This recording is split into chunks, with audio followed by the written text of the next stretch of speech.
Yeah, and so let you fill us in. What's your farm like? What do you do there in Loganton, and a little bit of history and kind of what's the shape and nature of your operation? We have a dairy operation here that Nature of your actually operation goes back to 1773, and our generation, this is the 10th generation on this farm. But we have a dairy operation over the years, and currently are milking 1,000 cows, and we get over about 2,000 acres, most of those acres are rented acres from neighbors that we've had for 20, 25 years. So we've been here a long time. Yeah, we started to no-till our soils in the early 70s, so we've been doing it for 40 years. And we wish we could say that we did it for the right reasons, but we did it because we didn't want to pick stones, and we did it to save labor. And, we've since then found many, many benefits to not tilling the soil. And then in the last 10 years, we've gotten into growing the cover crop, which we feel is really critical towards regenerating the soil and building soil organic matter. So are those acres supplying virtually all the feed for your 1,000 cow operation? That's a big operation. Yes, and in the last few years since we started double cropping and growing, we grow a rye, triticale cover crop for cow feed that we take off in the spring, and then we'll plant corn silage and harvest that crop as well. So we've been able to really increase the feed coming off of those acres to the point where we're able to sell quite a bit of beans and corn as well.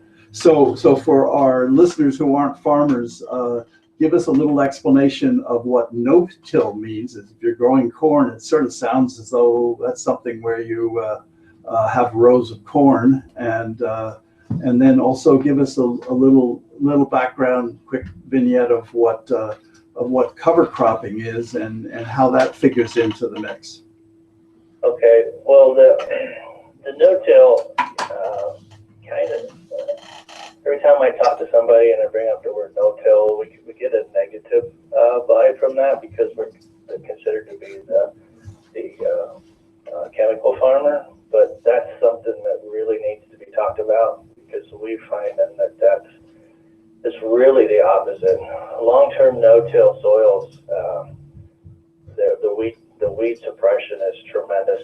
Weed seeds, some weed seeds stay viable in the soil for 40 years, but after 40 years of no-till, those seeds aren't viable anymore, especially if you have biology, if you have live biology in there and a lot of critters. We're learning that 25% of those critters in the soil eat weed seeds. So over time, we use very, very little chemicals after that period of time. So we're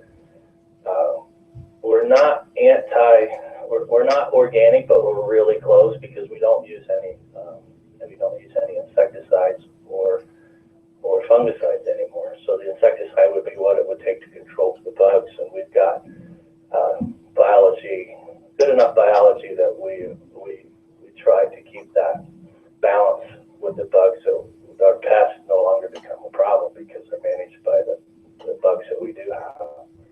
But talk a little bit about soil function and why we should no-till people, so the listeners can understand, why we're not tilling our soil. We should talk about porosity. Porosity is just a measurement of how much airspace is in the soil. And most people don't understand it. If you flop the soil over, you think that it loosens the soil and the water infiltration is better, but it's exactly the opposite. That pore space that's in them soils is where the air and the water can get in there. The water can infiltrate, the water can be stored in that soil. And when you disturb the soil, those air spaces are gone. The particles of soil, that the aggregation that we call it, are kind of big lumps of soil that hold the soil apart and let air in there. And that is so critical to the biology. That's the habitat for the biology. That's the way that they move around. So when you till soil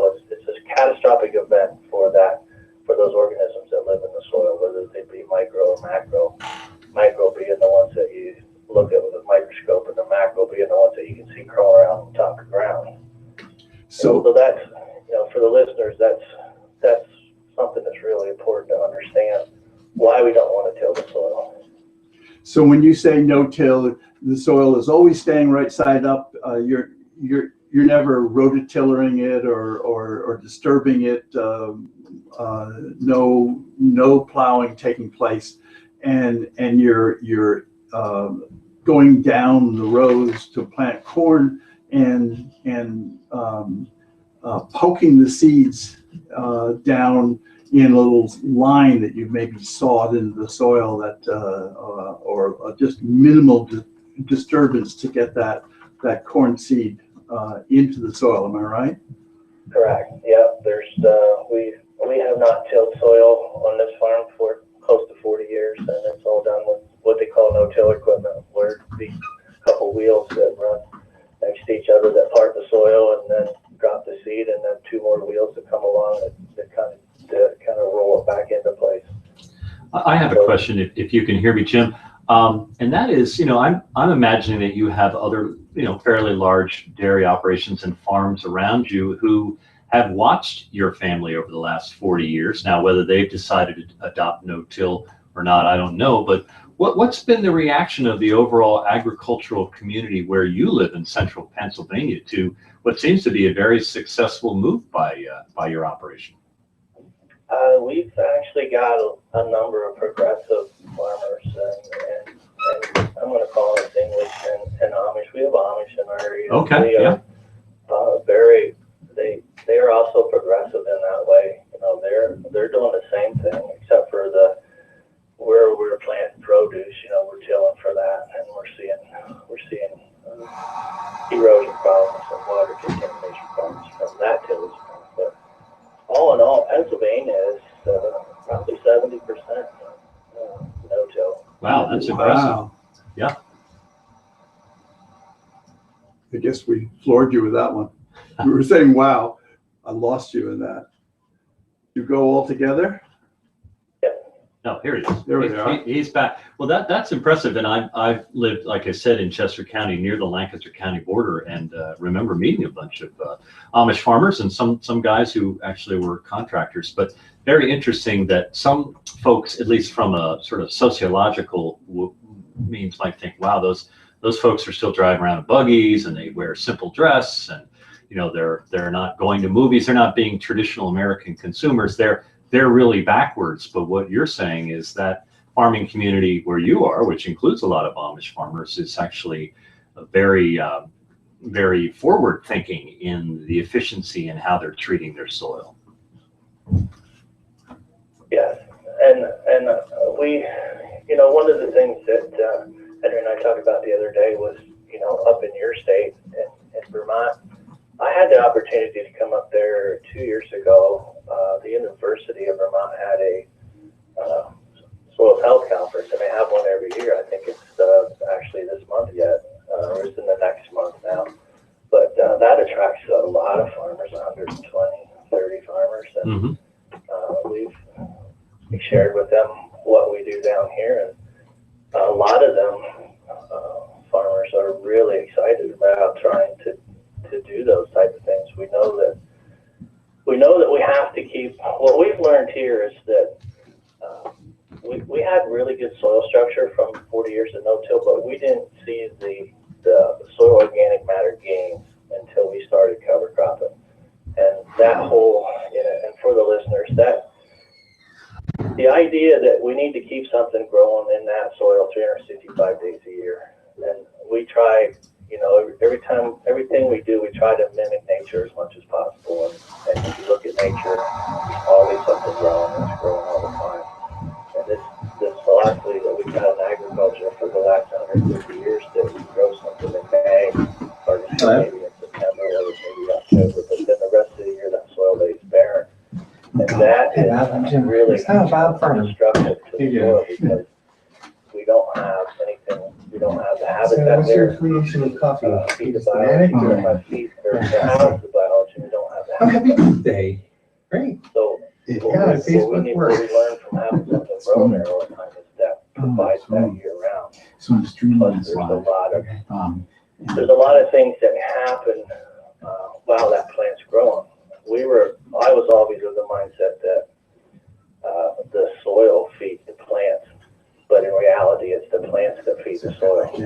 if we want to gain soil organic matter, we're going to do it with the plants. Everybody thinks that if you grow a lot of biomass and it ends up on top of ground, that's your soil organic matter, and it's very critical and it's important. But it's that plant growing that harvests the sunlight and turns that to sugars and humus that's in the soil. And when we only have a plant growing half the year, we're cutting that cycle in half, and then essentially we're ending up with losing soil organic matter out of the soil instead of gaining it. Yeah, and those critters that are living in the soil when there's nothing growing on top haven't got anything to feed on, so they're getting starved to death during that fallow period when there is no plant growth happening. It's just like, and a farmer can relate, especially one that feeds cattle. You don't feed a cow for 5 months out of the year and expect it to live and prosper the rest of the year. We got to start thinking of our soil as the same thing. We've always thought of soils as just being a medium, but soils are alive, and we've got to treat them that way. So do you have any sense of kind of where this has taken you once you've done this cover cropping as well as the no-till? How much increase in organic matter are you having, and how significant is that to your operation and to the climate, if you have any sense of that? We have our yields to get better every year, and we live in the mountainous area here in Loganton. We're 12 to 1,800 feet, and our growing season is, and for most of you can't relate, but Lancaster's the southern part of the state. They're 3 weeks ahead of us in growing season. So up there in Vermont where you are, you might be a little bit behind us, but not a lot. Oh, interesting, yeah. But we started to do this cover crop, and then we have seen in the last 3 years on 80 some different soil tests, we have seen a 1% of soil organic matter increase in 3 years. Wow. Wow. And when you start talking about those kind of increases, and you talk about what 1% of soil organic matter will do for you, it's just tremendous. You're talking about water holding capacity and nitrogen holding capacity. We have done some official infiltration tests here where we had a professional team come, and they spent 8 hours here, and they checked 8 different sites, and they saturated the soil, and they measured the infiltration rates. We have an average of 8 inches of water infiltration rates in these soils per hour. Wow. And remember, that's after the soil's been saturated, and it will take 8 inches an hour. So we can get these 3-inch rain events in an hour, and we'd have no soil or no water leaving our fields. Wow. But when you start to see that happen, and then you know that the nutrients, if you want to keep the nutrients in the soil and the water on the land, you have to keep the water on the land. I think the Vermont average is something like 1.5 inches per hour. Oh, Just to give you vast listeners difference. maybe 2 inches on well managed fields. Yeah, 1/2 inch probably would be, for a tilled soil, 1/2 inch is probably a better number to use. All right, for tilled, I'm thinking all overall. A quick question as far as the Pennsylvania climate and thinking about moisture in these rather larger rain events that are pretty intense over a shorter period of time. Sounds like what you're doing with your soil is really adding resilience to events that could come up. Either it's too much rain, or maybe the average precipitation is dropping off. Do you have a sense of central Pennsylvania, what the long range forecast is for kind of overall precipitation per year? Is it due to change one way or another very much? Well, I know that they tell us our average here is 44 inches, but then in 2011 we hit 75 inches here. Whoa. Wow. That's a lot. So, and so things are changing. But if you look at the big picture, this is kind of out of what we're doing and what you're doing up there. But when you look at across the country, if you were looking at a map from a satellite perspective, and you saw those fields in the summertime when it's 100 degrees, and you look at the soil temperatures, and you look at the I states, being the 3 states that start with an I, where most of the corn's growing and a lot of tillage is still being done, you see soil temperatures out there that are 120 degrees. Wow. And you see big areas of that. So that's big enough to change weather patterns. You know, because Mother Nature, if she had her way, that soil would have been covered. It wouldn't have been tilled. It would have probably been 85 to 90 degrees because it would have had some cover on top of it. So we were hearing early on an earlier show about Arctic sea ice. What you're saying, I think, in those 3 ice states, when those temperatures get that high, that the reflective heat going back up in the atmosphere is enhanced and exaggerated, and sort of an endless cycle where continuing temperatures going up. Yeah.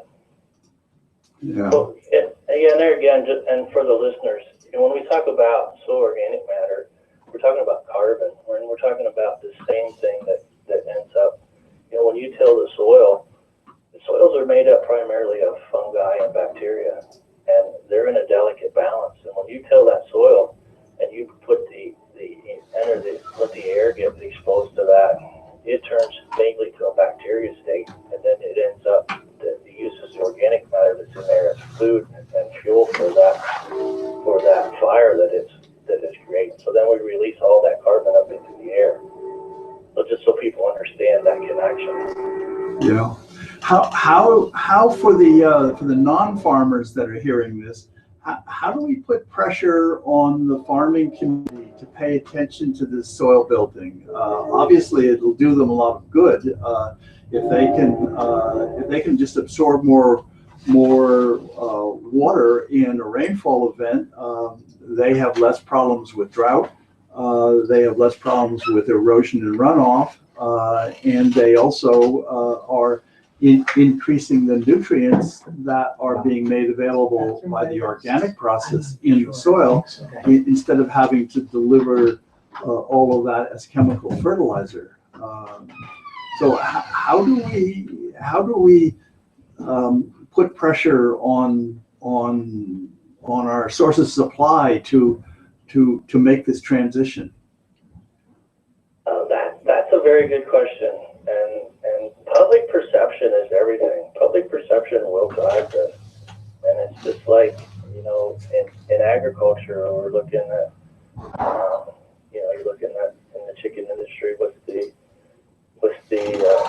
cages and the hogs with the gestation crates, and you know, public perception changes all that, and they change the way they want their food produced. And I think that can happen if we educate our families that the nutritional value of food is impacted by the soil quality by which it is grown, and that tillage lacks tillage and cover crops. You know, that cover crops are important, but the no-till and cover crops very important. But tillage is the culprit for the denuded soils that we have today and causing so many of the problems that we have today. So, you know, once people understand that you know, they will begin to demand a higher quality product, and farmers will rise and meet that demand. So, you know, first comes the understanding that the producers need to understand how that soil functions and why we don't want to till the soil. And a lot of people think that organic. My hats are off. Jim, right? Yes. Hey, Todd. Todd. Good. We're just kind of wrapping up Okay. here with this gentleman, and then we'll bring you in and talk a little bit of Blackberry Biodiesel. Okay. I think you obviously found it okay? Yeah. All right, excellent. And if it is, then you're really not doing anybody any favors. There's so many of the organic foods anymore for the animals that food can't be grown in this area. So it's coming from Canada, it's coming from Brazil, and we don't know how the crops are raised down there, and we don't know what for destruction is happening to the environment because of that. But just look at the footprint of a lot of this stuff. It's really troublesome. But basically, we need to understand the function of the soils, and a lot of this will work itself out, I believe. Yeah, I'm going to jump in with a sort of a transitional question, because we're just about to wrap up the first part of our show. So I want to ask you a question, Jim. You grow some corn down there. You mentioned those big I states that grow a lot of corn. We know that corn-based ethanol has been a political football that's been tossed around. A little bit later in the show, we're going to be talking about biodiesel that has nothing to do with growing corn as far as its basis. But how do you feel about corn being grown in large quantities to provide fuel rather than food? Well, I'd probably get in trouble from Go for it. We don't want you to get in trouble. You can take a pass if you want. but yeah, if it can, my philosophy is if it can't stand alone, I didn't mention that we do have a methane digester on our farm. Oh, great. Yeah. And that has been a really good thing for us. And I don't want to change the subject there, but some of these technologies, when it comes to using our resources to produce energy and that kind of thing, they have to stand on their own. That's my take on it. But one thing I didn't mention is one of our philosophies in the past has been that we can't continue to keep removing things off the soil and without put something back. But what we found with our double crop cover crop is that rottage crop that we grow, we remove that as a forage, and then we'll plant corn silage and remove that entire stock as a forage for corn silage. So every year we're doing the same thing. We keep removing, but we've gained our soil quality and soil organic matter. And what's doing that is that plant growing 365 days a year, and that's the part that most people don't understand. All right. Well, there's the bottom line. We want something covering the soil, growing in the soil all the time, and that will build a system that's sustainable. Yeah. Really want to thank you for joining us from a little break from your farm work down there, Jim. And thanks for joining us here on Greenzine up in Vermont. Good luck down there with your farm. If you get up to Vermont, you give me a shout, and I'll come sit in on whatever you're doing up here. And if I get down there, I'll give you a shout. Certainly do that. Welcome anytime. All right. Thanks so much. Bye-bye. Yeah. Bye. Thank you. Thank you. Bye. All right, Jim, you can come in, join us in here. We get set up. All right. Henry's Jim Malloy, Nice right? to meet you. Good to meet you. Yeah. Yeah, Jim Malloy. It came back to me from your email. Oh, what's Jim's last name? Yeah. Jim and Scott. Yeah. So we just interviewed Yeah, Jim, I heard I know, confuse some people, but me. We're all Jimmed up. So Jim and I have talked, Henry, on the phone a bit because they're processing. Actually, you're collecting, and then you have a processor further up in the Northeast Kingdom. no, Plainfield. In Yeah. Plainfield. Yeah. Oh, I So thought Southwest Northeast Kingdom. You're a local no, but I thought you were actually sending the oil to be turned into biodiesel to a different area. Yeah, so we actually we do most of the processing at our plant and then ship it off site for the final process. For the final process. And there's nobody in Vermont that creates ASTM on spec fuel, which we need ASTM on spec fuel. So we work with Maine Standard Biodiesel, Newport Biodiesel, and Cape Cod Biodiesel. Gotcha. Yeah. So what is that final step that they're doing? I mean, what do you guys do? Well, we can talk about they're stripping the glycerin out of it. Okay. Yeah. Cool. And so I got a hold of Jim a few weeks ago because I read an article, knew about them, and Henry knows that I collect all this grease, and I got the mother lode that I needed to clean out my inventory a little bit, and they came down and picked up one shipment, and then we talked about coming on the show and have another shipment. Actually, we're going to go over here in town and get some raw stuff, and then we'll go get some of my filtered up on the hill. That's great. As long as you give me a ride home. Yeah, I think Scott's going to be down Scott, here in a little okay. bit. So Yeah. Scott's And coming if down. he can't, I will give Right, you a because ride you've home. got a meeting or something. I do, yeah. Okay, Yeah. busy guy. Yeah. And have you gone and actually talked with legislators and stuff about your business and about?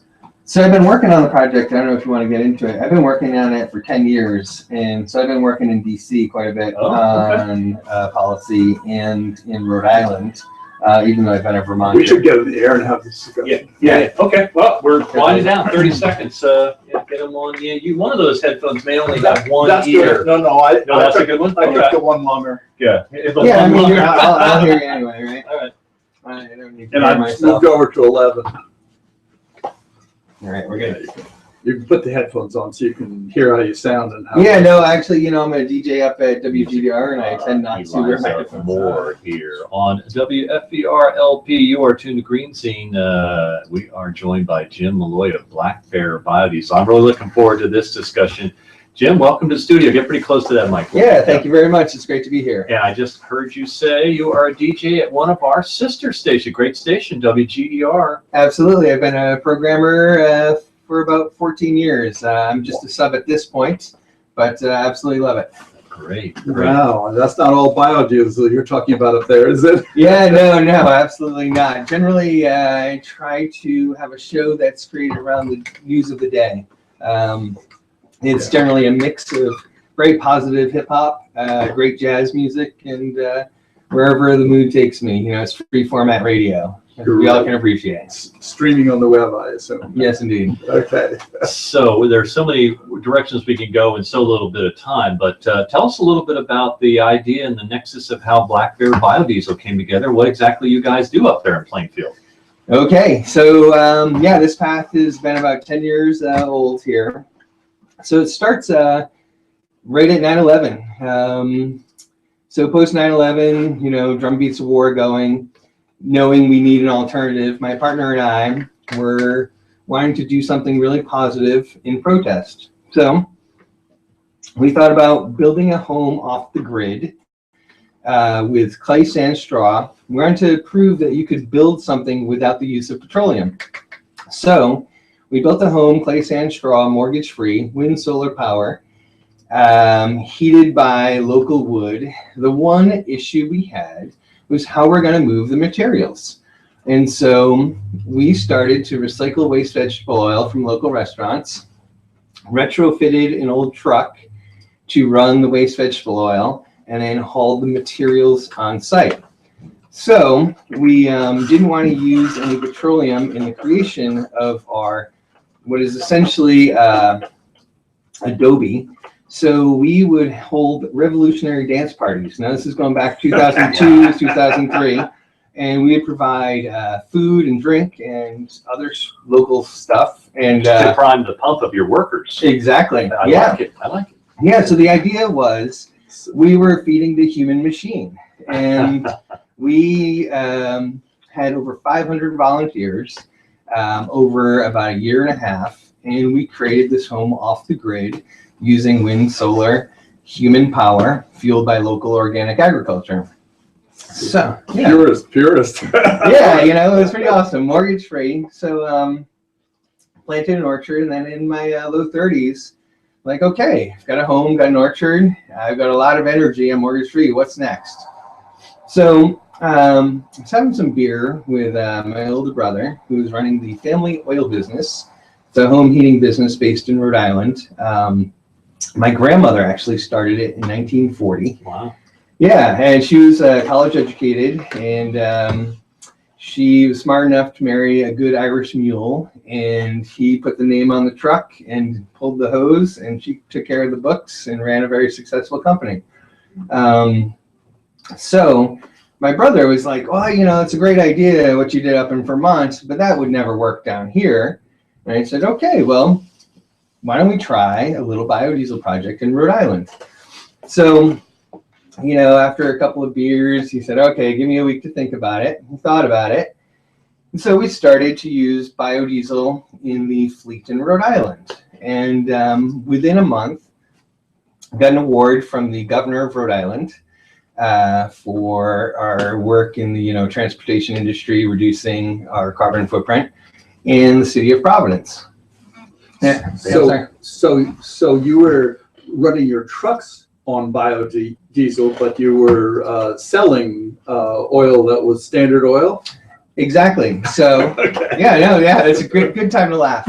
So the idea was my family, which is very democratic but conservative Democrats, they wanted to test it on our own fleet before they'd offer it to the public, because they thought it was some wacky Vermont idea. No, So not from Vermont. yeah, right. So anyway, we tested our fleet, worked really well. We had some old diesel pumps and kerosene pumps that we switched over to sell biodiesel. We then worked in Rhode Island and legislation to have mandates for home heating fuel. Just like the rest of New England, it's been slow to get there. So about 5 years ago, we came up with our own mandate. And it was the Malloy mandate, which required all of our customers to switch to at least 20% biodiesel. Wow. So we then had 4,000 customers switch over with us. Only 2 opted out, and those 2 were actually customers of my grandparents. These folks were in their mid-90s. Yeah, and they said, you know, your grandparents would be disgusted by what you're doing. How dare you soil the family name? So we continued to let them use petroleum. They won on that one. Yeah, they won. We weren't going to argue with them, right? So in Rhode Island, worked on legislation to have all motor fuel, all biodiesel used for motor fuel exempt from excise tax. Oh, I like that. Yeah, it was fantastic. so I mean, no road tax. There wasn't any state tax on it. Exactly, no state road tax, as long as the biodiesel was made within the state. Oh, So I partnered from the beginning with a new upstart company called Newport Biodiesel, and that helped them, it helped us, it helped the transition over to biodiesel, and helped us compete with the OPEC nations, you know, that we had a 32-cent advantage that we could pass on to the customers. You know, I'm trying to visualize you being invited to sit down at the big table with the heads of the OPEC nations. I know, I yes. think you guys could really have a good conversation. I think it'd be fantastic. Okay, we'll work on it. We'll work on it. Absolutely. A representative. Yeah, yeah. And I know, just a little sidetrack, when I go through the airport, I get tested for bombing, for explosives pretty much every time. he looks like the Yeah, bomber to me. exactly. Is that because you're from Vermont or because you make biodiesel? Why do you think that? I have no idea. He's got It could be the beard. a beard, his hair pulled back in a knot. Yeah, I think it could be the smile in my eyes that they recognize, a little mischievousness. Anyway, so we've been working on that project for years, and of course there's a lot of federal policy that is out there with the renewable fuel standard that George Bush actually Jr. moved forward. The Yep, W. yeah, exactly. To move America forward, but it's pretty much supporting the corn ethanol industry.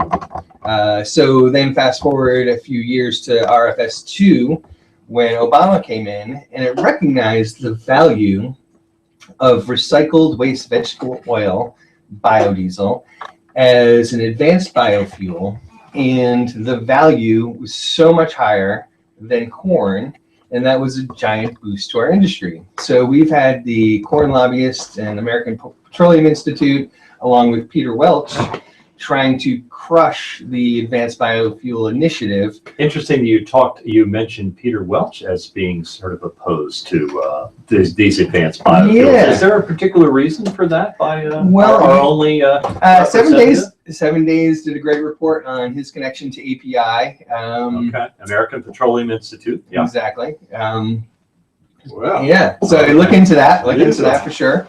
But I'll have to pull him aside sometime, give him hell. I hope there wasn't, we're talking about oil, but that there wasn't any palm greasing going on in that operation. yes, No, we're not alleging that. It's just kind of an interesting thing. absolutely, Okay. absolutely, But the Fed started to wake up a little bit and recognize this fuel. for sure. And so work on a lot of issues in DC, recognizing advanced biofuel as a great alternative. The energy input when we recycle biodiesel and get it back onto the road is for every unit we put in, we get 7 back, opposed to ethanol, which is pretty much a 1-to-1. So we need to jump into source. We haven't yet. Okay, fantastic. People don't understand where this magic fuel is coming from. Awesome. So this magic fuel comes from restaurants all across New England. On the project I work on in southern New England, we have about, I think it's up to 5,000 restaurant partners. I work on the distribution arm and the legislative arm. And now, how did Blackberry start? So it started. That question, that was like 15 minutes ago. I know. That's good. We're coming back. We're coming back. Everything's connected, It is. as we all know. So started in 2 different ways. My great son, 5 years old, pointed out one day that I still collected waste vegetable oil in Vermont, drove to Rhode Island to work, had it turned into biodiesel on this 1 million-gallon project, brought home biodiesel, treated it for bacon and fruit trees. And he was like, Daddy, that's really good, but isn't local better? And I was like, well, yes, absolutely. Leave it to our children. So the 5-year-old was like, I think we need to start a biodiesel company here in Vermont. And I gave him all the issues of the logistics. There's no population density, no restaurant density, yada, yada, yada. And he's like, no, I think it'd be better and I'd see you more if you work closer to home. So I started collecting from some local restaurants, and then this great opportunity presented itself. Are you aware of RL Valley? I have heard of RL Valley, but I'm not sure what it is. Okay, RL Valley. Rudolph Valley was actually, was appointed the ambassador to Slovakia during W's administration. He's a great fundraiser for the Republican arm. Lives in St. Albans. Rudolph Valley has 40 different gas stations, but distributes petroleum across the state.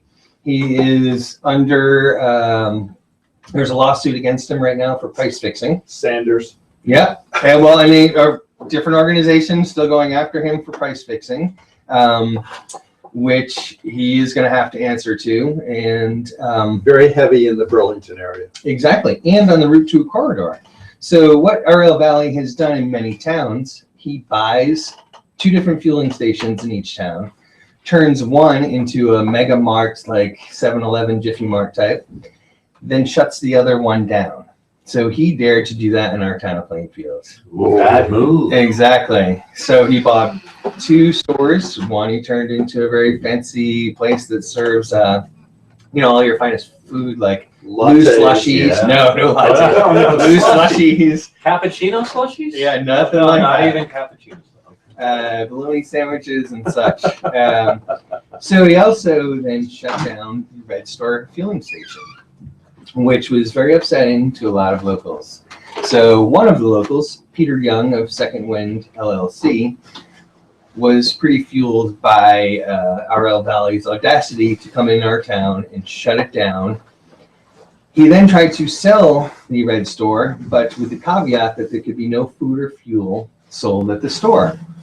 So Peter and I got together and bought the building right next door to RL Valley and to sell food and fuel. But we're not in competition. We do not sell blue slushies. We do sell blueberry smoothies at times.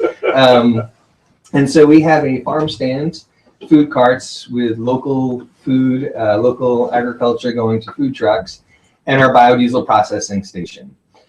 At our biodiesel processing station, we take in, we're still new and young, but we take in about 100,000 gallons a year. Wow. Recycle oil from large resorts such as Jay and many mom and pops across the state. We do the first stages of the biodiesel process, the heating, the cleaning, filtering.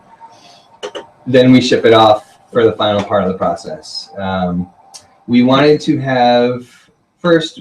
to set stakes right next to RL Valley and thumb our noses up to them.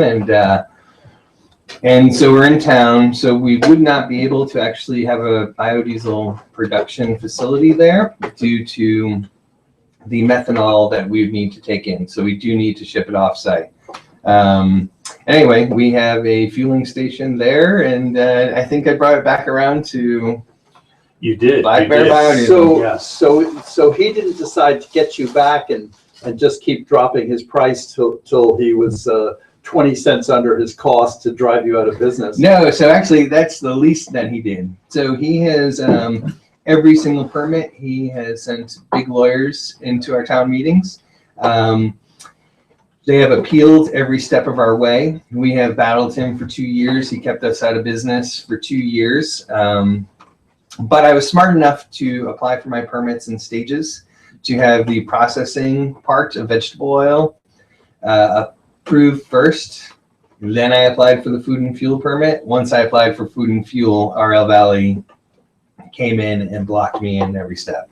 Yeah. Wow, it sounds like a chess match going on there up in Plainfield. Sounds like a lot of stories, and maybe we'll have to have some follow-up. But so I know, being someone who uses waste vegetable oil in my vehicles, that in the wintertime, I know the heating fuel oil is part of your business as well. What's sort of the breakdown between transportation fuel and heating fuel that you guys are producing? Yeah, here in Vermont, we actually it's still mostly on-road fuel because we On-road. only collect 100,000 gallons, and that can only go so far. Right. In our Rhode Island project, it's probably 60-40 heating. So let me go back to the national picture. We've only a couple minutes to go. You said you've done some work down in Washington and possibly in Montpelier as well. And to go back to Henry's question about where do you get this stuff, could it ever really be a significant part of the country's fueling source using biodiesel? Yeah, the redneck in me likes to say it's part of the silver buckshot solution. There is no silver bullet to our energy problems. We need an all hands on deck. Exactly. Okay. And so what we do is recycle waste vegetable oil. We keep it from getting into our water table, and we keep it here locally from being a part of the commodities market, shipped overseas for makeup, food additives, dog food additives, and whatnot. Right. So we can bring up those issues. Henry, only about a minute to go. And so how do our listeners tap into this renewable fuel? Great. Blackberry Biodiesel. We have a website. We're also on Facebook. I go under J Blackbear on Facebook, but also Blackberry Biodiesel has a Facebook page, www.blackberrybiodiesel.com, and 802-999-2380. We're located in Plainfield, Vermont on High Street, which is Route 2. Come see us, and yeah. I'm going to come see you the same time that I go visit a underwriter at another show that I go to. Peak Hydroponics, I think, are pretty near you guys. They're right across the street. Yeah. Hey, Jim Malloy, thanks for joining us here on Greenzine. Yeah, thanks, guys. A lot of fun. Appreciate it. We're going to step aside now. You're tuned to WFVR LP South Royalton. You've been listening to Greenzine, heard every Thursday at 11 a.m. Stay tuned in just a moment or so. Time for Chris Perry and Afternoon Beer Jazz. Henry, final words. Yeah, next week we'll go either one of two directions, I think. We'll either do something on sustainable, quote unquote, atomic power, or else we'll do something on education systems and how to make how our schools are becoming more empowering to students and how technology integrates with that. Bye-bye.